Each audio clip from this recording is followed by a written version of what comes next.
सबसे पहले स्वागत करते हुए यूके देवनाथ सर आपका रुख कर रहे हैं और हमारा जो सवाल था कि ये बयानबाजी जो यहाँ पर अब एक बार फिर से आसिम मुनीर की दिखाई दे रही है, सुनाई दे रही है, लेकिन एक स्टेप और आगे बढ़ करके अब तक ये था कि वो इकलौता ऐसा देश जो भारत के खिलाफ तमाम बयानों को दिया करता था, लेकिन अब बाकियों को भी एकजुट करने की उसकी तैयारी।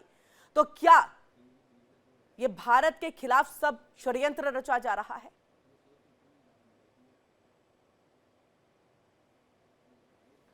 सर अनम्यूट करिएगा सर, आपकी आवाज नहीं आ रही है। जी हाँ किरण जी, पाकिस्तान धर्म को भी एक स्ट्रेटेजिक वेपन बनाता है। जैसे अभी जब भी पाकिस्तान को मौका मिलता है, पाकिस्तान का कोई भी राजनीतिक, कूटनीतिक, पॉलिटिकल नेता या मिलिट्री नेता अगर किसी मुस्लिम देश में जाता है तो सबसे पहले वह अपने भगवान का नाम लेते हैं, ठीक है।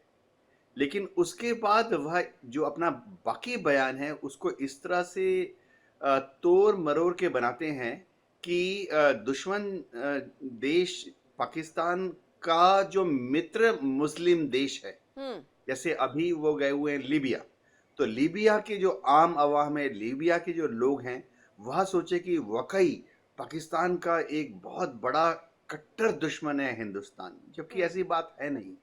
जब आसिम मुनीर गए लीबिया तो वहाँ उनके जो फील्ड मार्शल हैं उससे मिले। अब उनके जो फील्ड मार्शल हैं, मैं आपको बताना चाहता हूँ कि लीबिया के साथ पारंपरिक ट्रेडिशनली भारत के रिश्ते हमेशा अच्छे रहे हैं। खासतौर से जब वहाँ पर कर्नल गद्दाफी का रूल था तो रिश्ते अच्छे थे और मजबूत भी थे। कर्नल गद्दाफी के टाइम पर कभी भी लीबिया को भारत विरोधी मंच के हिसाब से इस्तेमाल करने का मौका नहीं दिया गया था। लेकिन जाहिर बात है अमेरिका कर्नल गद्दाफी को पसंद नहीं करता था, उसको ख़त्म कर दिया गया। अब जब आसिम मुनीर लीबिया गए और वहाँ पर वो फील्ड मार्शल खलीफा बल्का से, हफ्तार से मिले, तो उनके बयान में जहर और सिर्फ जहर, धार्मिक जहर भारत के विरुद्ध था। इसका बहुत बड़ा कारण ये है कि लीबिया में भी अभी कट्टरपंथी ताकतों का बोलबाला है और लीबिया में छोटा सा मुल्क है वैसे बता दूं, लेकिन उसकी स्ट्रेटेजिक वैल्यू ये है कि वो भूमध्य सागर के दक्षिणी छोर पर बसा हुआ है। उसकी स्ट्रेटेजिक वैल्यू इसलिए है क्योंकि लीबिया में बड़ी तादाद में गैस और नेचुरल गैस के अलावा नेचुरल काफी रिसोर्सेज विशिष्ट मिनरल बड़ी मात्रा में होंगे। बड़ी मात्रा में है। तो पाकिस्तान कोशिश कर रहा है कि लीबिया के साथ दोस्ती बनाकर वह उत्तर अफ्रीका के देशों में अपनी पैठ को बढ़ाए। लेकिन जैसा कि हम देख रहे थे कि वो हमेशा धर्म के एंगल से ही अपने विचारों को प्रकट करना शुरू करते हैं, खासतौर से आसिम मुनीर जी। तो ये आसिम मुनीर का ये बयान, अगर लीबिया इतना बेहतर दोस्त, अब ये भी कहा जा सकता है कि डायरेक्ट वे में भारत के लिए कुछ नहीं कहा गया, लेकिन इसके साथ साथ ये भी कहना कि 20 सालों में 7 से 8 मुस्लिम देश जो कि बहुत खूबसूरत है वो सब खत्म हो गए हैं, हमारा दुश्मन है, ये तमाम चीजें क्या मतलब एकजुट कर पाएगी मुस्लिम देशों को? क्योंकि सिया सुन्नी की भी एक लड़ाई है इनके बीच में। इसके साथ ही आप एक प्रतिनिधित्व के तौर पर आना चाहते हैं, आप सब कुछ चीजें संभालना चाहते हैं, सऊदी अरब क्या आने देगा आपको? ऐसी कई चीजें हैं जो अभी क्वेश्चन मार्क के साथ है। जी हाँ, दुनिया भर में 57 मुस्लिम देश हैं जहाँ की मुस्लिम धर्म के लोग बहुलता में हैं, मेजोरिटी है। शिया भी हैं, सुन्नी भी हैं। अब होता यह है कि इन देशों में हमेशा एक होड़ लगी रहती है। सऊदी है, तुर्की है, पाकिस्तान है, इंडोनेशिया है, मिस्र है, कि इन देशों में सबसे पावरफुल मुस्लिम देश का कौन है। कच्चे तौर पे बोला जाए तो खलीफा कौन है, यानी सबका उस्ताद कौन है। तो ये एक अनडिक्लेयर्ड वॉर इन देशों के बीच में होती रहती है। पाकिस्तान ने जब से न्यूक्लियर धमाका किया है तब से वो उसी बलबूते पर समझता है और बाकी मुस्लिम देशों को बोलने की कोशिश करता है कि पाकिस्तान एकमात्र ऐसा देश है जिसके पास न्यूक्लियर हथियार है, और वो उसको अपने न्यूक्लियर हथियारों को एक मुस्लिम एंगल दे देता कि मुस्लिम न्यूक्लियर हथियार है। तो फिर इसलिए पाकिस्तान अपने को तुर्की से, मिस्र से, सऊदी से, इंडोनेशिया से ऊपर एक स्थान देने की कोशिश करता है। हमारे साथ यहाँ लेकिन पर जी जी हमारे साथ संजीव श्रीवास्तव जी भी जुड़ चुके हैं, विदेशी मामलों के जानकार हैं, और आपका भी बहुत बहुत स्वागत है। संजीव सर, इस बात को, क्योंकि डॉक्टर माफ कीजिएगा, यूके देवनाथ सर भी इस बात का जिक्र कर रहे थे कि किस तरह से एक साथ लाने के, आप इस बयान को, आसिम मुनीर के इस बयान को किस तरह से देखते हैं? देखिए किरण जी, सबसे पहले तो आपको देवनाथ सर को और सभी दर्शकों को गुड मॉर्निंग, सुप्रभात। जी और देखिए, ये जो आसिम मुनीर का जो बयान है, रादर ये जो तकरीरें दिया करते हैं, पहलगाम के 4 दिन पहले भी हमने ये देखी थी कि कैसी तकरीर उन्होंने दी थी कि कैसे जो है हिंदू मुसलमान अलग अलग हैं, कभी एक नहीं हो सकते, कैसे भारत और पाकिस्तान दो कौमें हैं, दो मुल्क कभी एक नहीं हो सकते। और उसी तरीके की जो भाषा है वो जी अब जहाँ कहीं भी जाते हैं, वो अपने जो तकरीरों को देने की कोशिश करते हैं, जिसमें कि वो रिलीजियस डिवाइड को अधिक से अधिक बढ़ाने की उनकी मंशा रहती है, स्पष्ट रूप से दिखता है। और भारत के विरुद्ध तो उनका जो प्रोपेगेंडा है वो अभी भी लगातार जारी है। एक ऐसे समय में कि जब पाकिस्तान आंतरिक रूप से ही जो है विखंडन की स्थितियां झेल रहा है, और वहां पर चाहे वो पश्तून हो, बलूच हो, सिंधी हो, कश्मीरी हो, सभी के अंदर एक विद्रोह की भावना दिख रही है। पाकिस्तान आर्थिक रूप से पूरी तरीके से कंगाल हो चुका है, अपनी एयरलाइंस भी अब बेचने की तैयारी में है, और राजनीतिक रूप से बेहद अस्थिर है। सबसे अधिक पॉपुलर लीडर को जेल में डाल के रखा गया है। तो ये जो सारी स्थितियां हैं, ये पाकिस्तान की आंतरिक जो स्थितियां हैं, उससे भी वहाँ की जनता का और अंतर्राष्ट्रीय समुदाय का ध्यान भटकाने के लिए मैं मानता हूँ किरण जी कि ये जो सेना के जो जनरल्स होते हैं, वो इस तरीके की बयानबाजियां करते हैं और उनका सच्चाई से कोई लेना देना नहीं होता। और ये बात बिल्कुल स्पष्ट है कि यदि मुस्लिम देशों के हितों की अगर बात की जाए, जी तो सबसे पहले पाकिस्तान को अपने देश के अंदर के जो मुस्लिम्स हैं उनके हितों को के बारे में सोचना चाहिए, पश्तूनों के बारे में सोचना चाहिए, जो सिंधी लोग हैं उनके बारे में सोचना चाहिए, बलूचों के बारे में सोचना चाहिए। और यदि पाकिस्तान के ये जो मिलिट्री रूलर हैं, यदि मुस्लिम हितों की इतने ही चिंतित है मुस्लिम हितों को लेकर के, तो जो चाइना में जो 10 लाख कंसंट्रेशन कैंप में बिगर मुस्लिम्स हैं, उनके बारे में क्यों नहीं बयान देते हैं?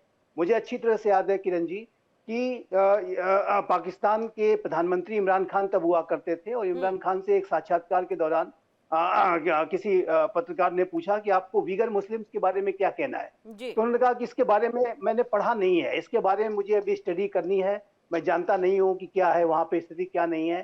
तो ये जो पाकिस्तान के जो के ये जनरल्स हों या मुस्लिम हितों की बात करने वाले जो अन्य लीडर्स हों, वो जाहिर है कि उनके जो स्टैंडर्ड्स हैं डबल स्टैंडर्ड्स हैं। मैं एक और एग्जांपल देता हूँ आपको। जी मैं यहाँ पर ओआईसी की बात कर रहा हूँ।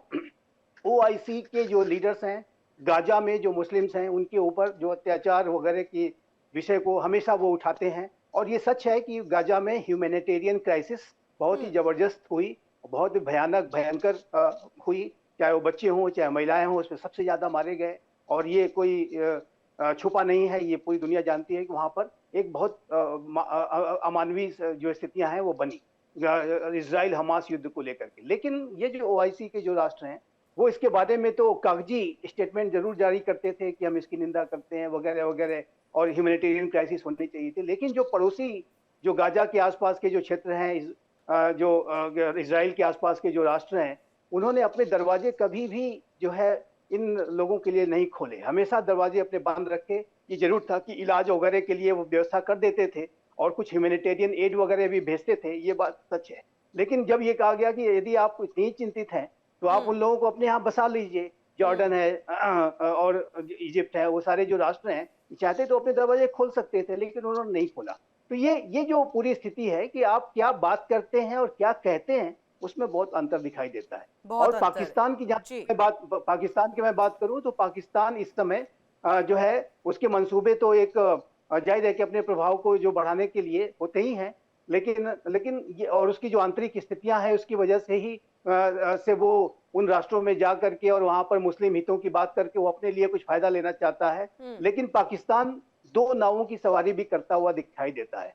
एक तरफ तो आप सऊदी अरबिया और यूएई के साथ जो है संबंधों को बढ़ाने की बात करते हैं, और दूसरी तरफ यहाँ पर जो नया खलीफा बनने की तैयारी में है टर्की, टर्की के राष्ट्रपति रसप तैयब अर्दोगान जब मलेशिया और अन्य राष्ट्रों के साथ जब संबंधों को बढ़ाना चाहते हैं और अपने आप को नए ऑटोमान एम्पायर का एक नया खलीफा अगर बनना चाहते हैं, तो उसकी तरफ भी ये झुकने की कोशिश करता है पाकिस्तान। तो जी पाकिस्तान न तो इधर का रहता है, न तो उधर का रहता है, और यही पाकिस्तान की विदेश नीति की सबसे बड़ी विडंबना है कि ये नितांत अवसरवादी राष्ट्र है। इसकी ये कब किस खेमे में बिल्कुल, जाके और बैठ जाएगा, अवसरवादिता के तहत उसके ही तो बारे में खलीफा बनने की ये पूरी तैयारी है संजीव सर, और इसमें कोई दो राय भी नहीं है। मैं चाहूंगी संदीप मिश्रा जी भी राजनीतिक विश्लेषक है, हमारे साथ जुड़ चुके हैं। बहुत बहुत स्वागत है संदीप सर आपका भी।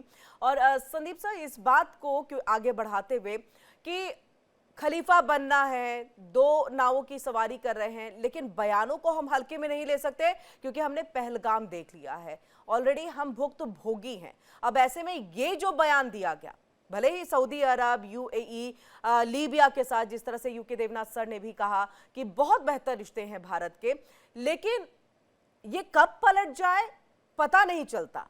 तुर्की उसका बहुत बड़ा एग्जाम्पल है। तो हल्के में ना लेकर के अब अपनी स्ट्रैटेजी भी हमें तैयार करके रखनी होगी।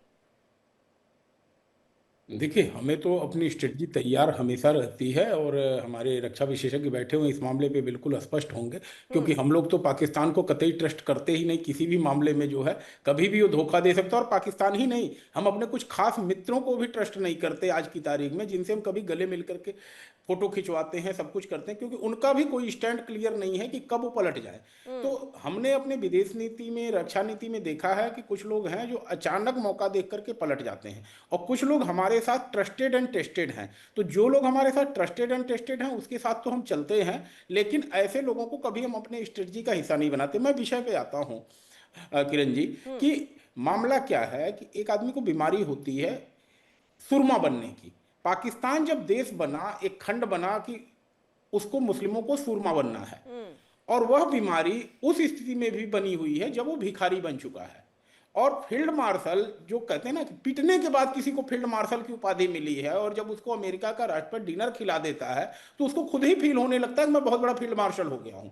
जबकि सच्चाई यह है कि वह एक ख्वाब पाला हुआ है कि हम भी कहीं मुस्लिमों का एक नाटो तैयार करें, लेकिन मुस्लिमों का नाटो करने के लिए आपको यूरोप जैसी अर्थव्यवस्था भी चाहिए। आप खुद ही जब भिखारी हैं, जब आप खुद ही आईएमएफ के फंड पे पल रहे हैं, तो आप इस तरह के संगठन में जब पैसे की देने की बात आएगी तब तो आप अंतिम पंक्ति में खड़े होंगे। तो जब अंतिम पंक्ति में आप खड़े होंगे मुनीर साहब, तो आपकी बात कौन सुनेगा, आपकी बात को गंभीरता से कौन लेगा? एक भिखारी अगर इस तरह का कोई बात कहता है तो मुझे नहीं लगता है कि उसको मुस्लिम राष्ट्र भी गंभीरता से लेंगे। मुस्लिम राष्ट्र जानते हैं पाकिस्तान की जमीनी हकीकत क्या है। मुनीर फील्ड मार्शल नहीं है, पिटे हुए मार्शल हैं, और पिटे हुए व्यक्ति को कोई भी व्यक्ति सम्मान नहीं देता, भले वो अपने आप को मुस्लिमों का रहनुमा बनने की नहीं, घोषणा लेकिन कर दिया रहा गया है। ना सम्मान। बार बार डोनाल्ड ट्रंप मंचों पर आकर के कह देते हैं मेरे तो फेवरेट हैं, बार बार बुलाते हैं, इनसे अच्छा बेहतर फील्ड मार्शल नहीं। इसके साथ सऊदी अरब ने अभी अभी जो है एक अवार्ड दिया है, उसे सम्मानित किया है। सऊदी अरब के साथ जो है पाकिस्तान का एक डील भी यहां पर देखने को मिला कि अगर युद्ध हो जाए तो ये तमाम चीजें तो इस तरफ ना कि पाकिस्तान के पाले में कुछ चीजें जा रही हैं। आपने मुझसे पूछा? जी जी जी जी संदीप जी, ये सवाल आप ही से है। देखिए, पाकिस्तान आज की हालत क्या है कि अपने आंतरिक परेशानियों से उलझा हुआ है, और दूसरी बात, मुस्लिमों का रहनुमा जब बनने की बात आ रही है तो आप अफगान किसको निकाल के अपने देश से भेज रहे हैं? आप जब अफगानिस्तानियों को आप निकाल रहे हैं, चाइना से आप मुस्लिमों के बारे में बात नहीं करते हैं, तो इन सब से तो आपको लग जाता है ना, पूरे मुस्लिम राष्ट्र समझ रहे हैं कि आज आपकी हकीकत क्या है। आप कुछ नहीं हैं, आप सिर्फ एक भिखारी हैं, और भिखारी के लिए मुस्लिम राष्ट्रों की कोई सहानुभूति नहीं मिल सकती है। हाँ, ये बात अलग है कि जिसके कुछ हित साधने हैं वह पाकिस्तान की पीठ थपथपा सकता है, वह मुनीर की पीठ थपथपा सकता है कि Munir you are field marshal, you are great, you are brave. लेकिन सच्चाई तो यह है कि आप पिटे हैं। हाँ, आपने जो कहा कि अमेरिका थोड़ा उनकी पीठ थपथपाता है, तो अमेरिका इसलिए थपथपाया क्योंकि आपको पता है कि भारत ने जो न्यूक्लियर ठिकानों पे हमले किए, कहीं न कहीं दबे खाने लोग ये मानने को तैयार हैं कि वह परमाणु के जो संयंत्र हैं वह अमेरिका के ही हैं, किसी पाकिस्तान के नहीं है। पाकिस्तान की इतनी क्षमता नहीं थी कि भारत के परमाणु परीक्षण के चंद महीनों के बाद ही वो तुरंत परमाणु परीक्षण करने की स्थिति में आ जाता। ऐसे में कोई सक्षम देश ही था जो इस के पीछे तभी यह कर पाया, और पाकिस्तान आज की तारीख में भले अपने आप को इस्लामिक राष्ट्र का रहनुमा बनने की घोषणा करता हो, लेकिन इसकी हकीकत सबको पता है कि दो जी रोटी के लिए मोहताज है आईएमएफ पे। आईएमएफ पे मोहताज। और वाकई अभी हाल फिलहाल में तो पीआईए को प्राइवेटाइजेशन करने की जो बात है वो भी सामने आ गई है। 75% प्राइवेटाइजेशन जो है वो कर दिया जाएगा और ये आईएमएफ के ही कहने पर जो है वो किया जा रहा है। कई शर्तें हैं जिसके तहत ये काम हो रहा है पाकिस्तान के अंदर में। हमारे साथ यहाँ पर शेखर कुमार जी भी जुड़ चुके हैं, राजनीतिक विश्लेषक है। आपका भी सर बहुत बहुत स्वागत है। आपके पास आते हुए इसी बात को आगे बढ़ाते हुए कि वाकई जो आसिम मुनीर का ये प्लान है वो कामयाब होगा नहीं होगा, कई सारे इफ एंड बट्स है यहाँ पर। जैसे कि अगर हम देख ले, सिया सुन्नी का खेल है, आपकी खुद की अर्थव्यवस्था बेहतर नहीं है, क्योंकि अगर आप मजबूत होंगे तभी तो आप किसी के खलीफा बन पाएंगे। किरण जी, देखिए, अंतर्राष्ट्रीय संबंधों के बारे में हम्म हमें ये समझना पड़ेगा कि वर्ल्ड एक ग्लोबल विलेज बन चुका है और आज की डेट में हर देश को अपनी आर्थिक तरक्की चाहिए। हम्म तो जो हमारे अंतर्राष्ट्रीय संबंध है उसमें आर्थिक फैक्टर जो है, आर्थिक व्यापार एक बहुत बड़ा फैक्टर होता है।